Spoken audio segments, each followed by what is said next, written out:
ओम शांति। आज 20 मई 2021 की साकार मुरली। आज बाबा ने कहा, मीठे बच्चे, इस पुरानी दुनिया व देहधारियों से कभी दिल नहीं लगाना। दिल लगाई तो नसीब फूट जाएगा। प्रश्न, बाप ने बच्चों को इस नाटक का कौन सा गुह्य राज सुनाया है? उत्तर, बच्चे, अब यह नाटक खत्म होने वाला है, इसलिए सभी आत्माओं को यहाँ हाजिर होना ही है। सब धर्मों की आत्माएं अभी यहाँ हाजिर होंगी, क्योंकि सर्व का बाप यहाँ हाजिर हुआ है। सब को बाप के आगे सलामी भरने आना ही है। सब धर्म की आत्माएं मन मना भव का मंत्र लेकर जाएंगी। वो कोई मध्याजी भव के मंत्र को धारण कर चक्रवर्ती नहीं बनेंगी। गीत है, दिल का सहारा टूट न जाए। ओम शांति। सब सेंटर्स के बच्चों ने गीत सुना। तुम आज सुन रहे हो और बच्चे 2 से 4 दिन बाद सुनेंगे। अगर पुरानी दुनिया पुराने शरीर से दिल लगाएंगे तो तकदीर फूट जाएगी, क्योंकि ये शरीर इस पुरानी दुनिया का है। तो अगर देवाभिमानी बनेंगे तो इतनी तकदीर जो बन रही है वो टूट पड़ेगी। अब बदनसीब से तुम नसीबदार बन रहे हो, इसलिए जितना हो सके एक बाप को याद करो जो बेहद का वर्षा देते हैं। बाप को और वर्षे को याद करो। इस पुरानी दुनिया में बाकी थोड़ा समय है, इसमें तुमको पुरुषार्थ कर सर्वगुण संपन्न जरूर बनना है। बहुत है जो पवित्र रहते भी हैं, कई घड़ी घड़ी गिर पड़ते हैं। बाबा कहते तुम्हें बाप के साथ सर्विस में साथी बनना चाहिए।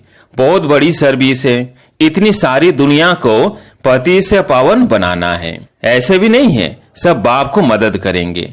जिन्होंने कल पहले मदद की है, ब्राह्मण कुलभूषण बीके बने हैं, वही समझदार बनेंगे।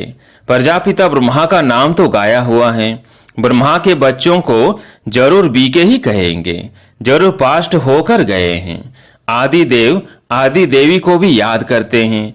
जो चीज होकर गई है वो फिर से जरूर होनी है, यह जानते हो। सतयुग होकर गया है, उसमें आदि सनातन देवी देवताओं का राज्य था जो अभी नहीं है। देवी देवताएं जो पवित्र प्रवृत्ति मार्ग वाले राज्य करते थे वो अभी 84 जन्म की अंत में है। अभी न पवित्र है और न वो राजाई है, पतित बन पड़े हैं। फिर बाप आए हैं पावन बनाने। कहते हैं पतितों से बुद्धि योग नहीं लगाओ, एक बाप को याद करो। तुम जानते हो हम बाप की राय पर चल बाप से वर्षा ले रहे हैं। कैसे वर्षा पाना है वो अभी युक्ति बताते हैं। मनुष्य तो अनेक प्रकार की युक्तियां रचते हैं। कोई साइंस घमंडी है, कोई डॉक्टरी घमंडी है। लिखते हैं मनुष्यों की हार्ट खराब हो जाता है तो दूसरी प्लास्टिक की हार्ट बनाकर डाल सकते हैं। नेचुरल निकाल आर्टिफिशियल को चलाते रहते हैं। यह भी कितना हुनर है। यह हुआ अल्पकाल सुख के लिए। कल मर जाए तो शरीर ही खत्म हो जाएगा। प्राप्ति तो कुछ होती नहीं, अल्पकाल के लिए मिला।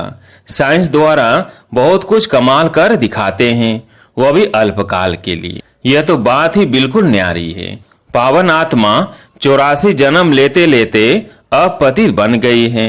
उस पतित आत्मा को फिर से पावन बनाना सो सिवाय बाप के और कोई कर न सके।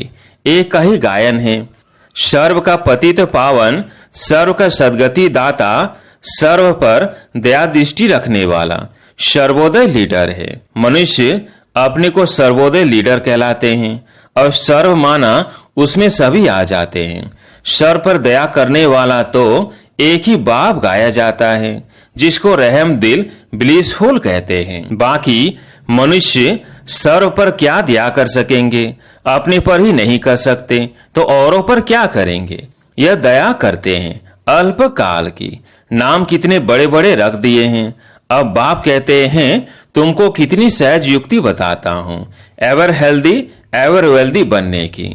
युक्ति बिल्कुल सिंपल है, सिर्फ मुझे याद करो, क्योंकि तुम मुझे ही भूल गए हो। सतयुग में तो तुम सुखी रहते हो, इसलिए मुझे याद करते नहीं हो। तुम्हारे 84 जन्मों की हिस्ट्री जोग्राफी तुमको सुनाई है।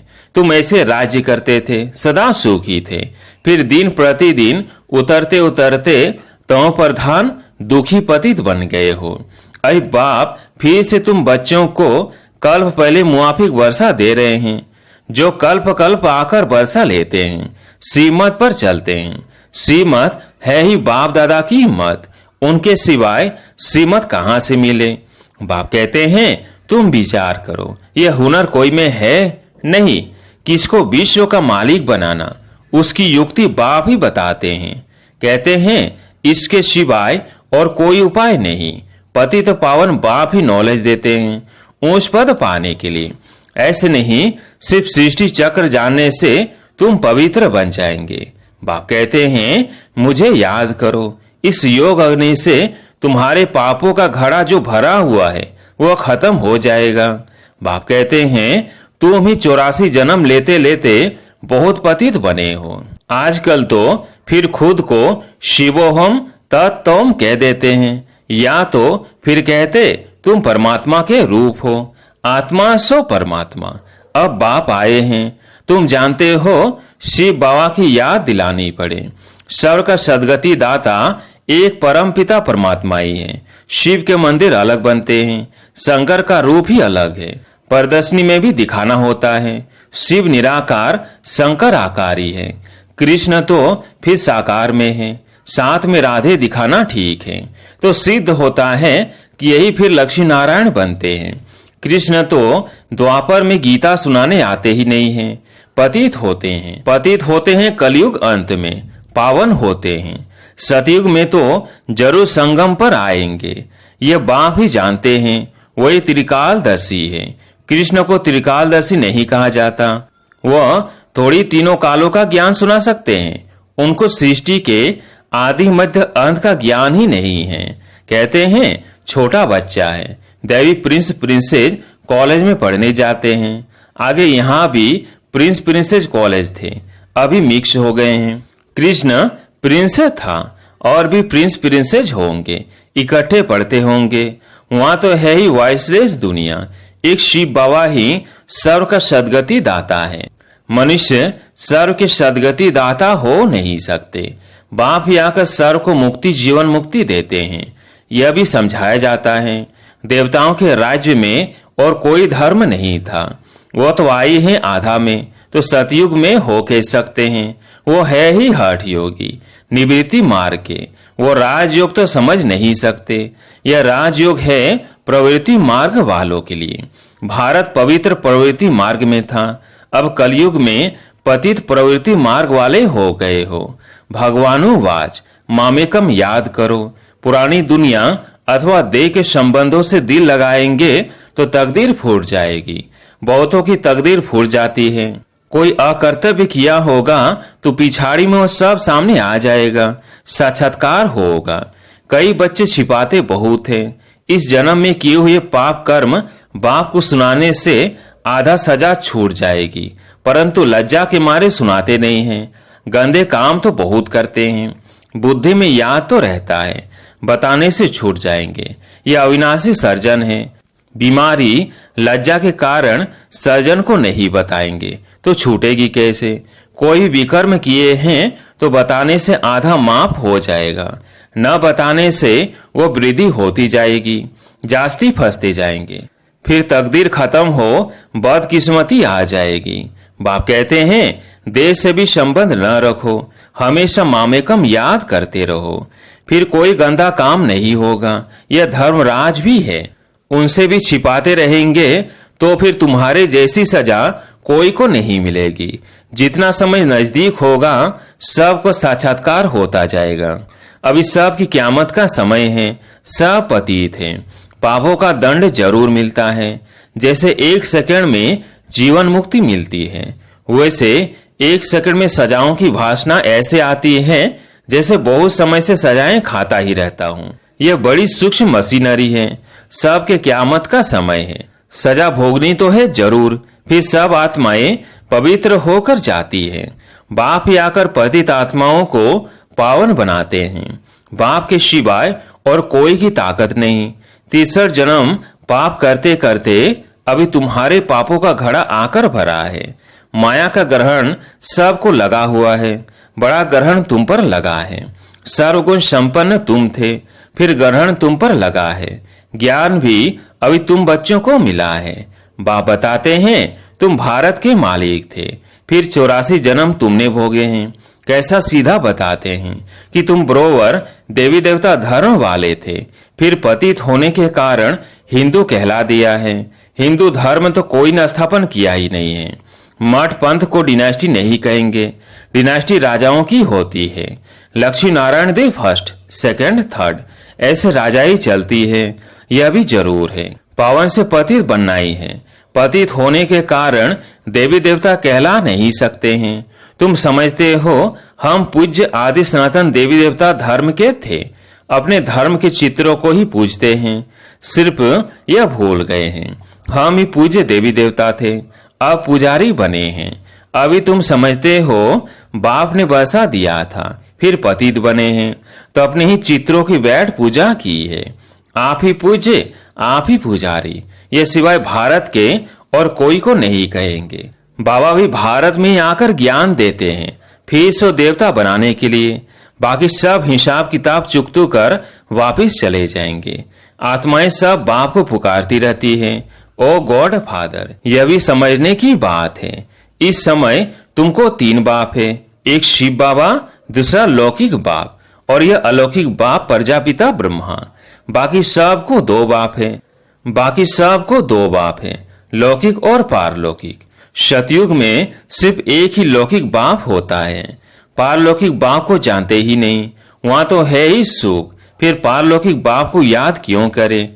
दुख में सिमरण सब करते हैं, या फिर तुमको 3 बाप हो जाते हैं, यह भी समझने की बात है। वहां आत्म अभिमानी रहते हैं, फिर देह अभिमान में आ जाते हैं। यहाँ तुम आत्म अभिमानी भी हो तो परमात्मा अभिमानी भी हो। शुद्ध अभिमान है कि हम बाप के सब बच्चे हैं, उनसे वर्षा ले रहे हैं। वह बाप शिक्षक सदगुरु है, ये उनकी महिमा भी समझानी पड़े। वही आकर सब बच्चों को वर्षा देते हैं। सतयुग में तुमको था, फिर 84 जन्म ले गंवाया है। अब ये समझाना कितना सहज है। बाप को कहा जाता है पतित पावन, सर्व का सदगति दाता। यह दुनिया ही पतितों की है, कोई सदगति दे कह सकते। बाकी कोई बहुत शास्त्र पढ़े हुए हैं तो अंतमति सोगति हो जाती है, फिर छोटेपन में ही कंठ हो जाते हैं। तो बाप तुम बच्चों को कितनी अच्छी मीठी मीठी बातें सुनाते हैं। बच्चे तुम तमो प्रधान बन गए हो, अब फिर बाप को याद करो तो खाद निकलेगी। अभी नाटक पूरा होता है, सबको हाजिर होना है। क्राइस्ट आदि सबकी आत्मा हाजिर है, वो भी बाप के पास सलामी भरने आएगी। चक्रवर्ती राजा तो बनना नहीं है, सिर्फ बाप को याद करेंगे। मन मना भव का मंत्र ले जाएंगे। मन मना भव और मध्याजी भव का डबल मंत्र बाप कितनी अच्छी युक्ति बताते हैं। अच्छा, मीठे मीठे सिकिलदेव बच्चों प्रति माता पिता बाप दादा का याद प्यार और गुड मॉर्निंग। रूहानी बाप की रूहानी बच्चों को नमस्ते। हम रूहानी बच्चों की रूहानी बाप दादा को याद प्यार गुड मॉर्निंग नमस्ते नमस्ते। धारणा के लिए मुख्य सार। पहला पॉइंट, इस पुरानी दुनिया में रहते पुरुषार्थ कर सर्वगुण संपन्न जरूर बनना है। इस पुराने शरीर व पुरानी दुनिया से दिल नहीं लगानी है, नसीबदार बनना है। दूसरा पॉइंट, आत्म अभिमानी और परमात्मा अभिमानी रहना है। इस क़यामत के समय में बाप से कुछ भी छिपाना नहीं है, अविनाशी सर्जन से राय लेते रहना है। आज प्यारे मीठे बाबा का वरदान, सदा ज्ञान सूर्य के सम्मुख रहने वाले अंतर्मुखी संवानधारी भव। सदा ज्ञान सूर्य के सम्मुख रहने वाले अंतर्मुखी संवानधारी भव। जैसे सूर्य के सामने देखने से सूर्य की किरणें अवश्य आती हैं, ऐसे जो बच्चे ज्ञान सूर्य बाप के सदा सम्मुख रहते हैं, वो ज्ञान सूर्य के सर्व गुणों की किरणें स्वयं में अनुभव करते हैं। उनकी सूरत पर अंतर्मुखता की झलक और संगम युग के व भविष्य के सर्व सम्मान की फलक दिखाई देती है। इसके लिए सदा स्मृति में रहे कि अंतिम घड़ी है, किसी भी घड़ी इस तन का विनाश हो सकता है। इसलिए सदा प्रीत बुद्धि बन ज्ञान सूर्य के सम्मुख रह अंतर्मुखता व सम्मान की अनुभूति में रहना है। आज का स्लोगन, सदा उड़ती कला में उड़ना ही झमेलों के पहाड़ को क्रॉस करना है। सदा उड़ती कला में उड़ना ही झमेलों के पहाड़ को क्रॉस करना है। अच्छा, ओम शांति।